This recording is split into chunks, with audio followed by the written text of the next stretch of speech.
So hello students, class 10th students. Today we are talk about the class chapter number 9th application of trigonometry exercise 9.1. तो इससे पहले वाले video में हमने question number 1 से लगाकर क्वेश्चन नंबर 5 तक के क्वेश्चंस को सोल्व कर लिया था।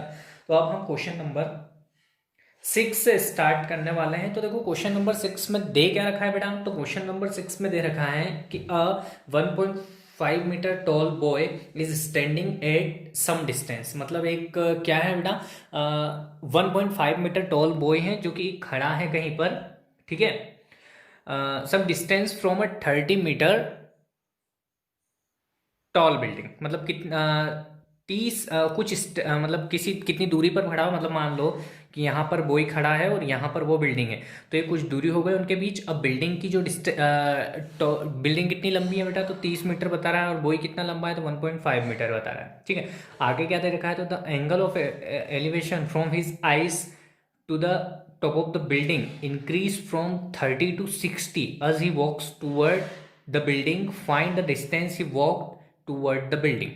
देखो कहने का मतलब ये है, देखना मैं यहाँ समझाता हूँ कि ये कोई बंदा है जिसकी हाइट कितनी है 1.5 मीटर। कितनी हाइट है बेटा, तो आप बोलोगे कि सर 1.5 मीटर। ये बंदा कुछ दूरी पर, मतलब मान लो यहाँ कोई बिल्डिंग होगी, यहाँ मान लो कोई बिल्डिंग जिसकी जो लेंथ है वो कितनी है 30 मीटर। कितनी है बेटा 30 मीटर। अब ये बंदा यहाँ इसकी आंख होगी खड़ा है, तो यहाँ से जब बिल्डिंग के टॉप को देखता है, किसको देखता है, बिल्डिंग के इस टॉप को यहाँ पर, तो ये 30 डिग्री का एंगल बनाता है। बट जैसे जैसे ये इधर आगे बढ़ता जाता है, ठीक है, तो एक पॉइंट पर आकर ये कितना डिग्री का एंगल बनाता है बेटा, ये 60 डिग्री का एंगल बनाता है इस बिल्डिंग के टॉप के साथ। तो अपने को बस यही बताना है कि जो क्या बताना है आपको बेटा, इसके अंदर फाइंड क्या करना है। तो क्वेश्चन में फाइंड करने के लिए distance he walk toward the building. ये बताना है कि ये यहां से यहां तक की डिस्टेंस, सिर्फ यहां से यहां तक की डिस्टेंस बताना है। इसको भी मिला देते हैं अभी हम। इस डिस्टेंस को आप एक्स मान लो बेटा, और ये जो बची हुई ना इसको भी कुछ ना कुछ ले लो, वाई ले लो। समझ में आई बेटा बात, मैं क्या बोल रहा हूं। देखो ध्यान से समझना, मैं कह रहा हूं और क्वेश्चन जो कह रहा है कि 1.5 मीटर लंबा एक लड़का है, तो लड़का बना लिया हमने। अब एक 30 मीटर लंबी बिल्डिंग उससे कुछ दूरी पर है, तो हमने कुछ दूरी पर, अब ये नहीं पता कि ये कितनी दूर है आपस में, ये इस लड़का इस बिल्डिंग से कितनी दूर खड़ा है। अब ये कितनी लंबी है बिल्डिंग, तो 30 मीटर लंबी है। अब ये बंदा जब इसकी आंखों से इसकी बिल्डिंग के बीच में जो एंगल बन रहा है वो 30 मीटर का बन रहा है। फिर इसको क्या मालूम, क्या क्या हुआ कि ये इधर बिल्डिंग की साइड आगे बढ़ने लगा, और फिर एक पॉइंट पे आके इसने फिर इसके टॉप को देखा तो 60 डिग्री का एंगल बन रहा है। तो अपने को बताना है कि यहाँ से यहाँ तक ये जो चला है, ठीक है, तो ये डिस्टेंस कितनी कवर करी, या फिर ये डिस्टेंस कितनी है, ये डिस्टेंस अपने को बतानी। ठीक है, ठीक है, ठीक है। अब देखो एक और चीज़ देख लो कि ये टोटल बिल्डिंग की हाइट दे रखी है अपने को 30, पर देखो ये 1.5 यहाँ तक है, तो 1.5 ये यहाँ तक की होगी, तो आप बोलोगे बिल्कुल होगी। क्यों होगी, देखो ये इतनी 1.5 है तो ये इतनी भी 1.5 है, तो ये बची हुई कितनी है, तो ये 28.5 होगी। अरे ये बची हुई कितनी होगी, 28.5 होगी। तो लिख लो ना, ये बची हुई कितनी है, यहाँ से ऊपर ऊपर की कितनी है बेटा, ये है अपने 28.5 मीटर। अरे 30 में से 1.5 घटाओगे तो ये आ जाएगी। देखो टोटल इतनी थी, ये इतनी घटा दी, तो ये जो गैप दिख रही है ये वाली, हाँ ये वाली आ जाएगी ना। देखो टोटल इतनी, ये मेरा हाथ देखो, ये टोटल इसमें से इतनी माइनस कर दी तो ये बची हुई आ गई। तो देखो टोटल कितनी 30 में से 1.5 माइनस कर दी तो बचा कितना 28.5 मीटर बचा। ठीक है, इतनी बात समझ में आ गई बेटा आपको। बस अब सोल्व करना है। देखो अब अपने पास एक एंगल है, एक साइड है, ये साइड है ना, देखो ये यहाँ से यहाँ तक साइड है अपने पास, यहाँ से यहाँ तक साइड है, और ये एंगल है। तो बस अब इससे निकाल लेंगे। अब इस एंगल का ये परपेंडिकुलर है ना, ये परपेंडिकुलर निकालना क्या है, बेस निकालना है। तो परपेंडिकुलर अपॉन बेस किस में होता है, तो आप बोलोगे कि सर टेन में होता है, तो टेन थीटा निकालो। अब पहले ना इनके नाम दे दो, क्या रहेगा बेटा, नाम दे दो। यहाँ से स्टार्ट करते हैं, A B C D E, ठीक है, ये नाम दे दिया। अब देखो ट्रायंगल ए बी सी में, इस पूरे ट्रायंगल की बात कर रहे हैं, यहाँ से यहाँ तक और यहाँ तक, ठीक है। तो इस ट्रायंगल ए बी सी में क्या हुआ, टेन थीटा क्या होता है बेटा अपना, तो आप बोलोगे कि सर वो तो परपेंडिकुलर अपॉन बेस होता है। तो अपने को दे भी तो यही रखा है, ये परपेंडिकुलर इतना दे रखा है, ये 28.5, और ये बेस निकालना है अपने को। ठीक, अब इस पूरे एंगल की बात कर रहा हूँ, अभी फिर से देख लेना, ABC इस पूरे एंगल की। ठीक है, अब देखो टेन कितना दे रखा है, 30 डिग्री।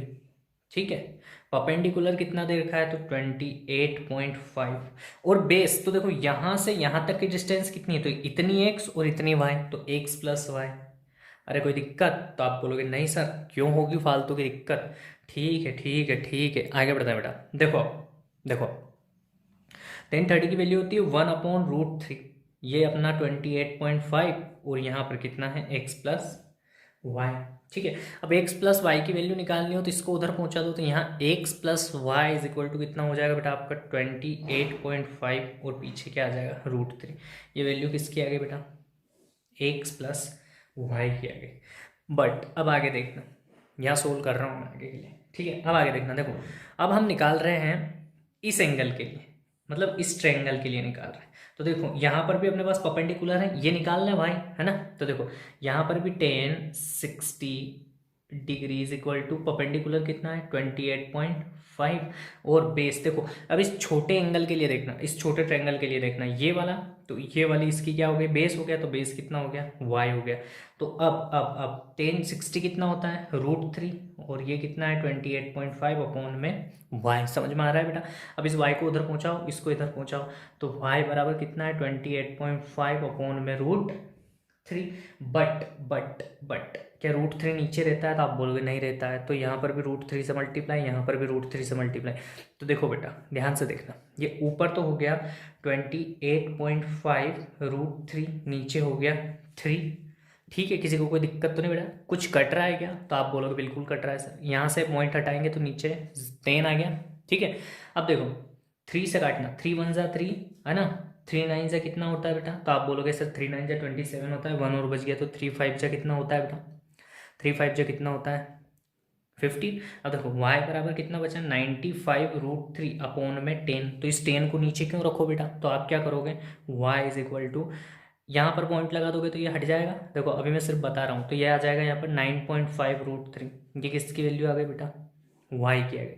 अब ये y की वैल्यू हम कहाँ पुट कर देंगे बेटा, यहाँ पुट कर देंगे इक्वेशन फर्स्ट में, इसको इक्वेशन फर्स्ट दे दो, है ना, इसको इक्वेशन सेकंड दे दो, और यहाँ पर लिख देना बेटा, यहाँ से लिखना बाद में, है ना, कि putting the value of y in equation first. Equation first क्या है, x प्लस वाई की वैल्यू कितनी है बेटा, तो आप बोलोगे कि सर y की वैल्यू कितनी है, y की वैल्यू है हमारे पास, y की वैल्यू है हमारे पास 9.5 √3, और बराबर कितना है 28.5 √3। देखो ये तो इन दोनों की वैल्यू थी, अब y की वैल्यू इधर जाके माइनस हो जाएगी, तो x की वैल्यू आ जाएगी, तो x की वैल्यू निकाल लेंगे, तो ये कितना हो गया 28.5 √3 माइनस 9.5 √3। जब ये इसमें से माइनस हो जाएगा बेटा, तो कितना बच जाएगा आपका 19 √3 मीटर। ये आपका आंसर आ गया बेटा। कोई ज़्यादा टफ नहीं था, थोड़ा सा कैलकुलेशन है इसके अंदर, बाकी क्वेश्चन बहुत इजी हैं। ठीक है, अब बढ़ते हैं हमारे नेक्स्ट क्वेश्चन पर। बेटा क्वेश्चन नंबर सेवेंथ सुनिएगा, क्या दे रखा है क्वेश्चन नंबर 7 में, दे रखा है बेटा कि from a point on the ground, मतलब ग्राउंड के किसी एक पॉइंट से, the angle of elevation, elevation मतलब ऊपर की तरफ, ठीक है, of the bottom eight the top of the transmission tower, एक टावर लगा है उसके बॉटम और टॉप पर बनने वाला जो एंगल है tower, fixed at the top of a 20 metre high building are 45 and 60 degree respectively. तो हाइट ऑफ द टावर बतानी है, मतलब ये दे रखा है बेटा क्वेश्चन नंबर 7 में आपको कि एक कोई बिल्डिंग है, ये मान लो बिल्डिंग है, ये कितनी ऊंची है, तो उसने बोला है कि 20 मीटर ऊंची है। ठीक है, तो इसकी बिल्डिंग की हाइट, अब इस बिल्डिंग के ऊपर एक टावर लगा है। ठीक है, इस बिल्डिंग के ऊपर क्या लगा बेटा, एक टावर लगा है। तो ग्राउंड पर से किसी एक पॉइंट से इसके टॉप की पहले तो, और इसके बॉटम की, ये जो एंगल्स बन रहे हैं बेटा, क्या बन रहे हैं ये, आप स्केल से बनाइएगा तो बिल्कुल सही बनेगा। ये जो पहले कहाँ पर बोला है बेटा उसने? पहले बोला है बॉटम पे, तो बॉटम पर बन रहा है उसका 45 डिग्री का, और 60 डिग्री का बन रहा है उसका टॉप पर। ठीक है, तो ये एंगल बन रहे हैं। ठीक, अब अपने को बताना है कि ये टावर की हाइट कितनी है। इस टावर की हाइट पूछी है अपने से। ठीक है, बात समझ में आ रही है आपको मैं क्या बोल रहा हूँ? मैं क्या बोल रहा हूँ, बात समझ में आ रही है बेटा आपको? वो बोल रहा है कि 45 डिग्री बॉटम पर बना रहा है और 60 डिग्री टॉप पर बना रहा है किसी टावर के। देखो क्वेश्चन में ऐसा बोला गया है कि ग्राउंड पर से किसी एक पॉइंट से एक 20 मीटर बिल्डिंग के ऊपर जो टावर लगा है उसके बॉटम और उसके टॉप पर बनने वाला एंगल 45 डिग्री और 60 डिग्री। और एंगल कैसा है? एंगल कैसा है आपका? एलिवेशन एंगल है, मतलब नीचे से ऊपर बन रहा है। ठीक है, तो बना लिया हमने, कोई दिक्कत तो नहीं है। अब हम इनके नामकरण कर देते हैं। तो इनके नामकरण करेंगे तो इसको दे दिया मैंने ए, ये हो गया मेरा बी, ये हो गया मेरा सी, और ये हो गया मेरा डी। ठीक है, अब बस अपने पास एंगल दे रखा है, एक साइड दे रखी। तो पहले ये जो 45 डिग्री वाला एंगल है ना जो बॉटम पर बन रहा है, इसके लिए देखना। देखो यहाँ से यहाँ तक किस ट्रेंगल की बात कर रहा हूँ मैं? ट्रेंगल सी बी डी है ना, 45 डिग्री का जहाँ बन रहा है। 10 लगाएंगे क्योंकि परपेंडिकुलर दे रखा है और अपने को क्या चाहिए? बेस निकाल लो यहाँ से। ठीक है, देन उसके बाद हम बड़े वाले की बात करेंगे। तो देखो यहाँ पर लगाया मैंने 1045 डिग्री है ना, 1045 दे रखा है। अब परपेंडिकुलर, परपेंडिकुलर कितना है? 20। नीचे बेस कितना है? तो बेस हमें को पता नहीं है, बेस कितना दे रखा है? B D. अरे ये बी और ये डी। ठीक है, अब यहाँ से 1045 की वैल्यू होती है 1, तो 1 रख दिया। B D as it is. B D की वैल्यू कितनी हो जाएगी बेटा? तो बी डी बराबर 20 मीटर। मतलब जो हमारी सी डी की वैल्यू थी वही अब हमारी किसकी वैल्यू आ गई? बी डी की वैल्यू आ गई, हमने निकाल ली। देन उसके बाद क्या करेंगे बेटा? तो देखना अब आगे। अब देखो, अब हम इसमें लगाते हैं, इस पूरे एंगल के लिए लगाते हैं। देखो ये हमारा परपेंडिकुलर है, ये अपना बेस आ गया, तो हम निकाल लेंगे वैल्यू। तो देखो अब लगाएंगे हम 1060 के लिए। 1060 परपेंडिकुलर, तो अब परपेंडिकुलर पूरा हो गया। देखो इस ट्रायंगल के लिए ये यहाँ से पूरा है, तो कितना हो गया? x प्लस 20 अपॉन में बेस कितना है? बेस हमारा 20 आ गया है ना। अब 1060 की वैल्यू कितनी होती है? √3। एक्स प्लस 20 अपॉन 20 इधर पहुंचा है तो ये हो गया 20√3। ये कितना है? एक्स प्लस 20, 20 भी उधर जाएगा तो 20√3 माइनस 20 इज इक्वल टू कितना हो गया? एक्स हो गया। कोई दिक्कत तो नहीं, बस चलते रहने देना है ना, बंद मत होना। आप क्या निकालना है वो मैं आपको बता रहा हूँ। अब देखना, यहाँ से आप क्या करेंगे बेटा? अब आप क्या करेंगे? इस एक्स की वैल्यू कितनी आ जाएगी आपकी? तो एक्स की वैल्यू आ गई आपकी 20√3 माइनस 1। मैंने क्या करा यहाँ पर? 20 क्या निकाल लिया बेटा? कॉमन निकाल लिया। क्या निकाल लिया मैंने? 20 को कॉमन निकाल लिया, और यही आपका क्या है बेटा? आंसर है। यही आपका क्या है बेटा? आंसर। अपने को क्या चाहिए था? इस x की वैल्यू ही तो चाहिए थी, और यही x क्या है हमारा? यहाँ पर लिख दो भले आप कि height of the tower x is equal to 20 common निकाल लिया तो √3 माइनस 1 अंदर हो गया। ठीक है, तो ये सिंपल सा क्वेश्चन था बेटा, इसको हमने सोल्व कर लिया है। पहले 1045 के लिए लगा लिया, फिर 1060 के लिए लगाया, और हमारा जो क्वेश्चन था वो सोल्व हो गया। अब हम देखते हैं हमारा नेक्स्ट क्वेश्चन। देखो बेटा, क्वेश्चन नंबर 8 में क्या दे रखा है कि statue 1.6 metre tall stand on the top of the pedestal. Pedestal मतलब होता है बेटा कि कोई भी स्मारक, मतलब कोई स्टेचू बना होता है ना जिसके ऊपर बना रहता है, उसको पेडिस्टल बोलते हैं। मान लो कि ये आपका पेडिस्टल है, ठीक है, और ये पेडिस्टल कितना है? आप आपका ये पेडिस्टल दे रखा है, और इसके ऊपर यहाँ पर बना हुआ है 1.6 मीटर टॉल स्टेचू।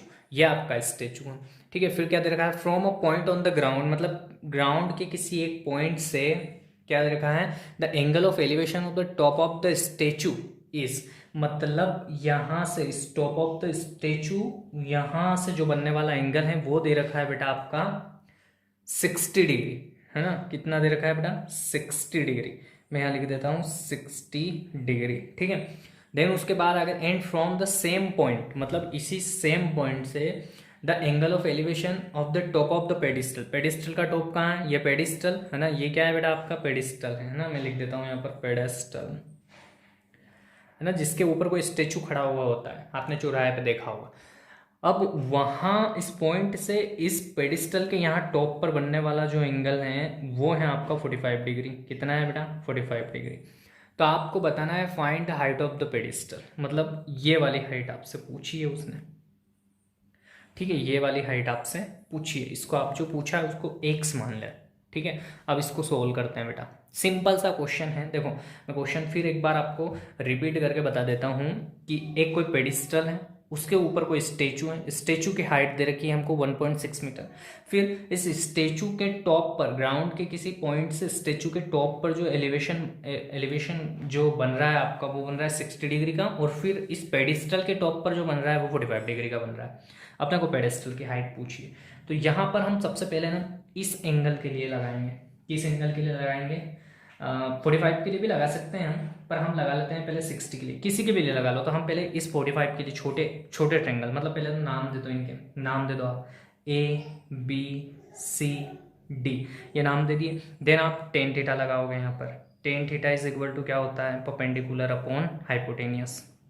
किसके लिए लगा रहे हैं बेटा? इस छोटे वाले के लिए लगा रहे हैं। देखो परपेंडिकुलर है, हाइपोटेनियस, तो ये भी नहीं पता है अपने को तो अभी, है ना, तो इसको क्या मान लो आप? y मान लो। इसको क्या मान लो बेटा? y मान लो। अभी ये भी नहीं पता है अपने को, ठीक है। अब देखो 1045, तो यहाँ लिखना 1045 दे रखा है। 1045 परपेंडिकुलर कितना दे रखा है? यहाँ तक सिर्फ ये इस एंगल के लिए x दे रखा है। नीचे कितना है बेटा? y। 1045 की वैल्यू कितनी होती है? 1। तो x is equal to x upon y, मतलब y is equal to x, या ऐसा कहें कि x is equal to y. कैसे भी लिख सकते हैं इसको, है ना। तो ये तो हमने छोटे एंगल के लिए लगा लिया। अब हम बड़े एंगल के लिए लगाएंगे बेटा, तो 1060 डिग्री। अब देखो अब कितना हो जाएगा? x प्लस 1.6, तो परपेंडिकुलर हो गया, ये पूरा हो गया। तो x और 1.6 दोनों।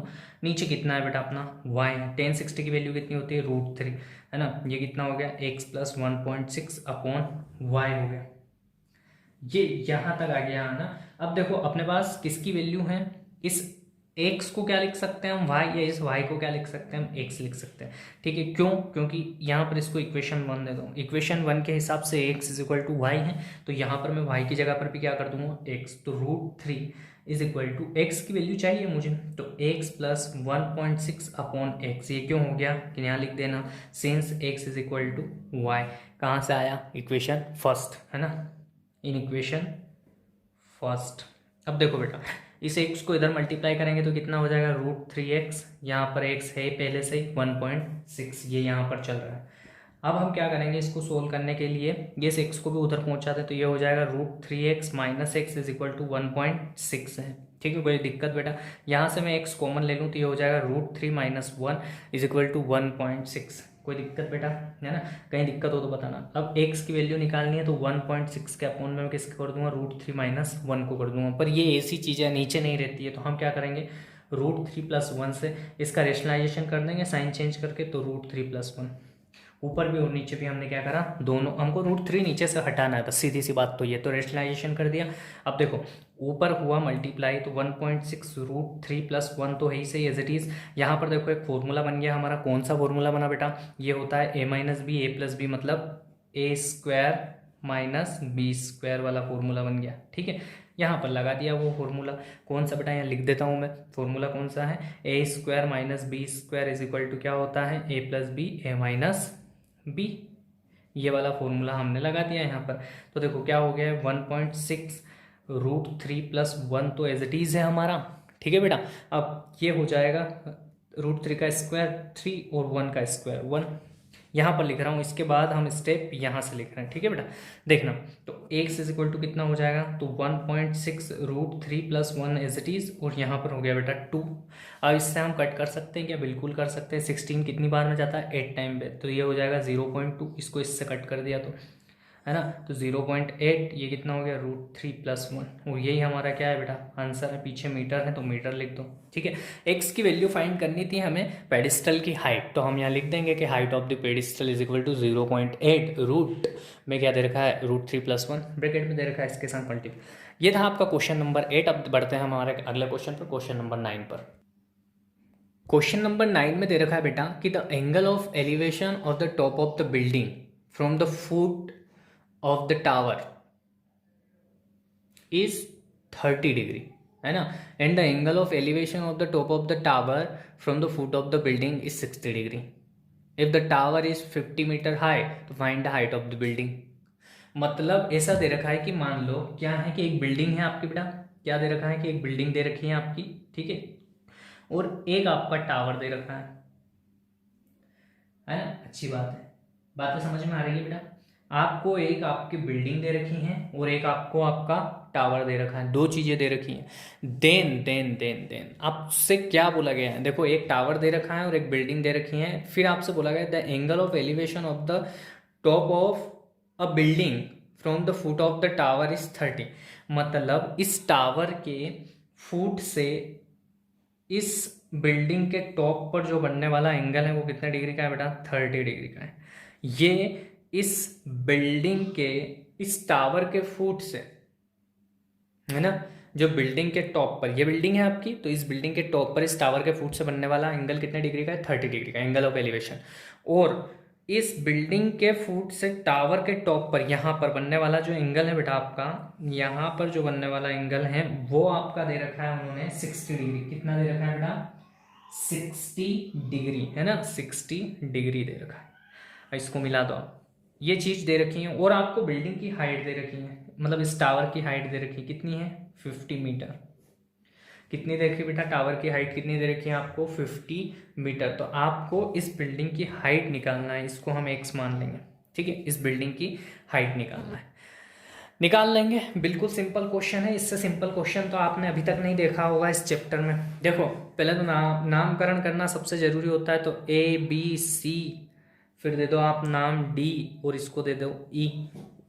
अब देखो ये हमारे पास क्या है, एंगल, और इसके सामने वाली साइड पता है, तो क्या ये साइड नहीं निकाल सकते हम, निकाल सकते हैं। तो निकालो ना भैया, किसकी दे रहे हैं, क्या लगाएंगे यहाँ पर, टेन थीटा, क्योंकि परपेंडिकुलर अपॉन बेस। तो देखो टेन थीटा क्या होता है बेटा अपना, परपेंडिकुलर अपॉन बेस, है ना। तो टेन कितने डिग्री दे रखा है, 60 डिग्री। तो tan 60 is equal to perpendicular कितना दे रखा है बेटा, 50। तो 50 अपॉन में बेस, बेस नहीं पता है तो बेस कितना दे रखा है, BD दे रखा है, तो BD एज इट इज लिख लो, ठीक है। और टेन 60 की वैल्यू होती है √3, तो यहाँ पर हो जाएगा 50 अपॉन BD, ठीक। अब देखो BD की वैल्यू कितनी है, आ जाएगी अपने पास, BD उधर पहुंचाएंगे तो 50 अपॉन √3। अभी इसको संभाल के रख लो, क्योंकि हमें ये तो चाहिए ही नहीं, हमको तो ये चाहिए। तो इसको अभी संभाल, हमको ना ये नहीं चाहिए, ये जो पूछा है ना ये नहीं चाहिए हमको, तो ये पूछा है उसने, तो ये जो आया ना इसको संभाल के रखो अभी। तो BD को ऐसा कैसा संभाल के रखो। अब वापस लगाओ आप बेटा टेन 30 के लिए, इस टेन 30 के लिए, तो टेन 30 के लिए लगाओगे तो परपेंडिकुलर कितना है आपके पास, ये x, और बेस कितना है आपके पास, BD। अरे बेस कितना है, BD, और BD की वैल्यू अभी हमने छुपा के रखी है उधर साइड में, है ना, वो रखेंगे यहाँ पर। तो BD की वैल्यू कितनी है अपने पास, 50 अपॉन √3, तो वो यहाँ पर रख देंगे हम। तो कितना हो जाएगा ये, 50 अपॉन √3, ठीक है। अब क्या करेंगे हम, 1 अपॉन √3, तो एज इट इज ये √3 का मल्टीप्लाई कहाँ हो जाएगा, x के साथ, तो ये हो जाएगा √3x अपॉन में कितना हो जाएगा, 50। अब हमको x की वैल्यू चाहिए, तो √3 इधर 50 उधर, तो क्या हो जाएगा अगले स्टेप, 50 अपॉन √3 इंटू में √3 इज इक्वल टू x। देखो इस ये √3 इधर आ गया तो 2 √3 हो गया, अपॉन में 50 हो गया। अब इस x की वैल्यू निकालना है, तो देखो कितना हो जाएगा, 50 अपॉन √3 इंटू √3, 3x की वैल्यू आ गई।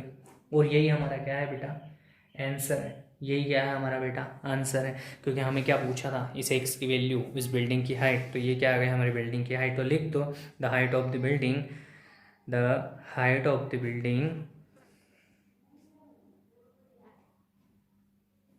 इज कितनी आ गई, 50 अपॉन 3, ठीक है भैया, खत्म हो गया क्वेश्चन। बस आपको ना टाइम कहाँ लगेगा क्वेश्चन में, यहाँ लगेगा। ये डायग्राम अच्छे से ड्रॉ करना आना चाहिए आपको। अगर आपने अच्छे से डायग्राम ड्रॉ कर लिया ना तो क्वेश्चंस तो बिल्कुल आसानी से हो जाएंगे। अगला क्वेश्चन देखो, क्वेश्चन नंबर 10। क्वेश्चन नंबर 10 को बिटाना बहुत ध्यान से सुनना, थोड़ा सा कंफ्यूज कर सकता है आपको, वैसे ज़्यादा कोई कुछ नहीं है इसमें, पर देखना सुनो। क्या दे रखा है कि 2 poles are equal heights are standing opposite each other on either side of the road. मतलब एक रोड है, उस पर 2 इक्वल साइड के पोल लगे हुए हैं, लगा दिए, है ना। फिर क्या बोल रखा है कि विच इज़ 80 मीटर वाइड, मतलब इन दोनों के बीच की जो दूरी है वो कितनी है 80 मीटर, ये भी दे रखा है। टोटल डिस्टेंस दे रखी है दोनों के बीच की कितनी 80 मीटर। फिर आगे क्या दे रखा है उसने कि from a point between them on the road, मतलब इनके बीच में कहीं पर एक पॉइंट है जिससे कि the angle of elevation of the top of the poles are 60 degree and 30 degree respectively. मतलब अब यहाँ पर मान लिया कोई एक पॉइंट है जिससे कि दोनों पॉइंट पर बनने वाले एंगल्स, दोनों पोल्स के टॉप पर बनने वाले एंगल्स क्या क्या है बेटा 30 डिग्री हैं और 60 डिग्री हैं। हाँ देखो बेटा यहाँ पर आप 60 ले सकते हो, यहाँ पर 30 ले सकते हो, पॉइंट यहाँ ले सकते हो, यहाँ ले सकते हो, यहाँ ले सकते हो, कहीं पर भी ले सकते हो। मैंने मेरे हिसाब से लिया है, आप आपके हिसाब से लोगे। यहाँ पर कोई ऐसी बाउंडेशन नहीं है कि ये पॉइंट यहीं पर होना चाहिए, ठीक है, कहीं पर भी हो सकता है, वो आपके हिसाब से, क्योंकि उसने ऐसा कुछ दिया ही नहीं कि पॉइंट कितने दूरी पर है ना, उनके बीच में कहीं पर भी एक पॉइंट है। Find the height of the poles and the distance of the point from the poles, मतलब आपको क्या करना है, एक तो इन पोल्स की हाइट फाइंड करना है, ये वाली जो कि हमें पता नहीं है, ठीक है, दोनों इक्वल हैं तो एक किसी की भी आ जाएगी तो दोनों की आ जाएगी। और इस पॉइंट यहाँ पोल से इस पॉइंट की डिस्टेंस भी बतानी है। देखो अगर हम माने कि यहाँ से यहाँ तक, यहाँ से यहाँ तक ये x मान लें, ठीक है, तो ये दूसरा कितना हो जाएगा बेटा, देखो टोटल कितना है, टोटल कितना है 80, इतना कितना है, ये इतना कितना लिया हमने x, तो ये कितना हो जाएगा 80 माइनस एक्स, ठीक है, तो ये कितना हो गया हमारा 80 माइनस एक्स, ये डिस्टेंस कितनी हो गई 80 माइनस एक्स। कैसे हुआ बेटा, देखो टोटल में से इतना घटा दिया तो ये बच गया, वो आ गया है ना, तो टोटल 80 में से ये घटा दिया तो ये आ गया, मतलब ये हाइट कितनी है 80 माइनस एक्स। अभी हमको पता नहीं थी, हमने सिर्फ माना है, अभी हमको कुछ भी नहीं पता है, ठीक है। अब हम करते हैं सोल्व क्वेश्चन को हम सोल्व करते हैं। अब यहाँ पर ना नामकरण कर लो पहले दिन का, तो ये हो गया आपका ए, ये हो गया बी, ये हो गया सी, ये हो गया आपका डी और ये हो गया आपका ई, ठीक है, इतना कर लिया। देन यहाँ पर दिख ही रहा है कि ए बी किसके बराबर है, डी के, क्योंकि दोनों पोल की हाइट कैसी है सेम है। अब देखो हम क्वेश्चन को सोल्व कैसे करते हैं बेटा, इस टाइप के क्वेश्चंस को पहले हम इस छोटे एंगल के लिए लगा रहे हैं, ठीक है। अब छोटे एंगल के लिए लगा रहे हैं क्योंकि हमारे पास ये बेस है और ये परपेंडिकुलर है और ये तो निकालना है हमें, है ना। अभी ए बी ले लेंगे हम, ठीक, तो हमने लगाया 10 30, तो परपेंडिकुलर कितना है हमारे पास ए से बी, ए बी, ठीक, बेस कितना है ये इतना इतना एक्स है। 10 30 की वैल्यू होती है 1/√3, 1/√3 ए बी अपॉन एक्स, ठीक। इस एक्स की वैल्यू निकालनी है क्या बेटा हमें, देखो यहाँ पर जरा, नहीं हमको किसकी निकालनी है ए बी की, तो एक्स को उधर पहुंचा दो, तो ए बी बराबर कितना हो जाएगा बेटा x/√3। अभी ना इसको संभाल के रख लो, ए बी को संभाल के रख लो, क्योंकि A B is equal to A D, अभी हम 60 के लिए लगाएंगे। अब देखो 10 60 इज इक्वल टू कितना हो जाएगा डी ई, ये परपेंडिकुलर, और बेस कितना है 80 माइनस एक्स। कोई दिक्कत तो नहीं बेटा, तो आप बोलोगे क्यों सर, क्यों होगी दिक्कत, 10 60 होता है √3, डी ई किसके इक्वल है ए बी के। अब बोलोगे सर ये कैसे हो गया, अरे कैसे क्या हो गया, A B equal D E है ही सही, क्यों है, क्योंकि both poles are equal height, both poles are equal height, ये ऐसा हमें क्वेश्चन में दे रखा है, इसलिए, ठीक है, ये हाइट और ये हाइट इक्वल है, हमें क्वेश्चन में पहले ही दे रखा है, इसलिए ऐसा हुआ। अब ए बी की वैल्यू तो हमारे पास है, ए बी की वैल्यू कितनी है x/√3, तो वो यहाँ पर पुट कर देंगे हम। तो पहले हम क्या करेंगे, देखो इसको उधर पहुँचाओ, तो ये हो गया √3 80 माइनस एक्स, यहाँ पर आ जाएगा बेटा x/√3, कोई दिक्कत, √3 को भी उधर पहुँचा दो, तो ये हो गया √3 into √3 80 minus x is equal to x, ठीक है। √3 कितना हो गया 3, और ये कितना है 80 minus x is equal to x. इसका इसमें मल्टीप्लाई करा तो ये कितना हो गया 240, इसका इसमें करा तो कितना हो गया 3x इज इक्वल टू किसके हैं x के, ठीक है। और सोल्व करेंगे फर्दर, इसको उधर पहुंचाओ, 240 इज इक्वल टू कितना हो गया x प्लस 3x, ठीक है। 240 इज इक्वल टू कितना हो गया बेटा 4x, अब 240 अपॉन में 4 इज इक्वल टू x, ठीक है। तो क्या हो जाएगा बेटा 4 से इसको कट करेंगे कितनी बार, 4 का टेबल 6 टाइम बोलेंगे, तो x बराबर कितना आ गया 60, ठीक है बेटा, x बराबर कितना आ गया है हमारे पास 60 आ गया है। देन आप क्या करना है, देखो मैं आपको बता, हमको ना निकालना था पहली चीज़ तो ये, तो x is equal to 60 metre. क्या पूछा था ये, इस यहाँ से यहाँ तक की लेंथ पूछी थी, कितनी डिस्टेंस है, तो ये कितनी थी x, तो ये आ गई हमारी x कितना आ गया 60 मीटर, तो एक चीज़ तो आ गई। दूसरा क्या पूछा था, ये a भी पूछा था, अरे ए बी पूछा था ना, पूछा था, तो ये ए बी तो हमने छोड़ दिया था, तो यहाँ क्योंकि हमारे पास एक्स की वैल्यू नहीं थी, तो अब एक्स की वैल्यू आ गई, वो यहाँ रख देंगे तो ए बी भी निकल जाएगा। इसको इक्वेशन फर्स्ट दे दो और क्या है ना, इसको इक्वेशन फर्स्ट दे दिया। अब क्या लिखेंगे कि put the value of x, put the value of in one यहाँ पर रख दिया, तो क्या हो जाएगा A B is equal to, है ना, A B is equal to कितना हो जाएगा, एक्स की जगह क्या रखेंगे 60 अपॉन √3। √3 को नीचे नहीं रखते हैं, इसलिए √3 से रेशनलाइजेशन कर लिया, √3 से रेशनलाइजेशन कर लिया, मतलब 60 √3 तो है ही सही, नीचे क्या हो गया 3, इससे इसको कट करा तो कितना आ गया 20, मतलब ए बी है ना, जो कि किसके इक्वल है, ए बी किसके इक्वल है, ए बी ए डी के इक्वल है, तो A B is equal to A D, sorry D E, है ना, किसके इक्वल है डी ई के, इज इक्वल टू कितना हो गया 20 √3, और यही निकालना था पोल्स की हाइट। एक पोल की हाइट और दूसरे पोल की हाइट बराबर है, इसलिए हमने दोनों पोल लिख दिए और उनकी हाइट कितनी लिख दी 20 √3, और एक हमको इस पॉइंट से यहाँ तक की डिस्टेंस पूछी, तो वो निकाल दी हमने, वो निकाल दी बेटा, कितनी हो गई वो पॉइंट की हाइट हमारी 60 मीटर। ठीक है, दूसरी ये यहाँ से यहाँ तक की भी हाइट निकाल सकते हैं हम, देखो ये कितनी है 80 - x, है ना, हम क्या निकाल सकते हैं बेटा, हम सी ई भी निकाल सकते हैं ना, देखो ये सी और ये ई, ये भी निकाल सकते हैं। कितना दे रखा है हमको, ये 80 - x दे रखा है ना, तो कितना हो गया 80 - x की वैल्यू कितनी है 60, तो ये हो गया 20 मीटर। तो हम सी भी निकाल सकते हैं, इस पोल से इस पॉइंट से इस पोल की दूरी कितनी हो गई बेटा आपकी 20 मीटर। ठीक है, और यहाँ से यहाँ तक की दूरी कितनी है 60 मीटर, और 20 और 60 दोनों 80 दे ही रखा था हमको। ठीक है, आ गया क्वेश्चन पूरा समझ में। ठीक है, अब हम देखेंगे आगे।